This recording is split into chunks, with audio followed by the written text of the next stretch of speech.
President Trump addressing the alleged retribution against his political opponents in his first CBS interview since the Barry Weiss takeover and since settling a lawsuit with the network. James Comey, John Bolton, Letitia James were all recently indicted. There's a pattern to these names. They're all public figures who have publicly denounced you. Is it political retribution? You know what? You know who got indicted?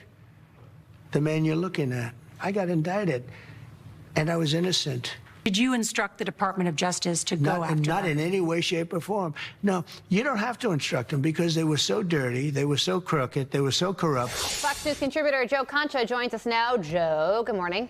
What were your top takeaways from this interview? Good morning. Well, I think the president is correct here, Carly. It's not about retribution. It's about those 6 words we heard over and over again when it came to President Trump. No one is above the law. So whether we're talking about James Comey or John Bolton or Letitia James, the question is, did they break the law and be held accountable? Now, from a media standpoint, it is telling that the president did decide to go back on 60 Minutes something like 5 years after the last time he did that. And that is the Barry Weiss effect in terms of righting the ship and over there because it's gone so far to the left and so biased towards anybody remotely conservative. Maybe we can make it Mike Wallace's 60 Minutes again. That's the hope here. And you watched that interview last night, and I thought the questions were fair, and it was like watching your daddy's 60 Minutes again, and that's a good thing. And I also think it was very important, the time slot. They had a very good lead-in with the Chiefs-Bills game, a lot of eyeballs on that, gave the president a major opportunity to get his message out there.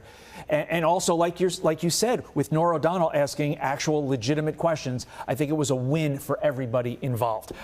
Speaking of winning, Kamala Harris did not. And now George Clooney is defending his 2024 op-ed, calling for former President Biden to withdraw for the race, but he's also criticizing Democrats' quote-unquote mistake with Kamala Harris. Clooney saying, quote, I think the mistake with it being Kamala is she had to run against her own record. It's very hard to do. If the point of running is to say that I'm not that person, it's hard to do. And so she was given a very tough task. I think it was a mistake, quite honestly, but we are where we are. I'll ask you the same question, Joe, I asked you in July 2024. Why does an actor feel like he should have an outsized role in picking the president more so than any single voter?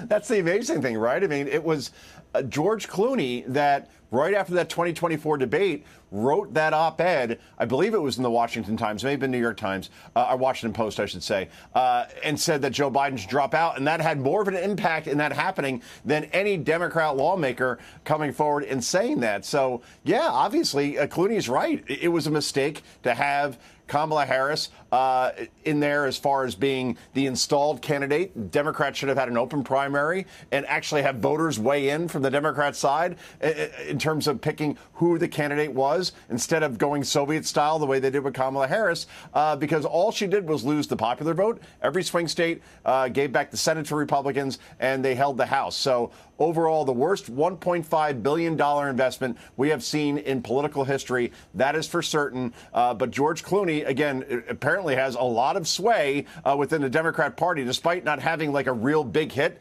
since Ocean's 11, which came out, I think it was about 25 years ago. It was a good movie, though. Excellent movie. I mean, Danny Ocean. You can't just take that away from him. Do you think that his opinion now has any sway over the 2028 race if Kamala Harris jumps in then? Or are we so far from that it doesn't really matter? No, that's true. I think, honestly, Carly, if Kamala Harris runs, if she runs for 2028 as far as being president, she won't get to 2028. She's never earned a vote in her life as far as running for president. So I could see more of an AOC or a Gavin Newsom being the nominee, which that's not going to go well if that's the case, because you have to win in places like Pennsylvania and Wisconsin, North Carolina, Georgia. And I just don't see anybody from California being a politician going in there and actually appealing to those types of voters. Well, don't worry. If we want George Clooney's opinion on what happens in 2028, he'll let us know in 2029, just like he did and now. 30. Joe Concha, a pleasure, my friend. Happy Monday. Want even more Fox News on YouTube? Become a Fox News Patriot today. Click join to find out how.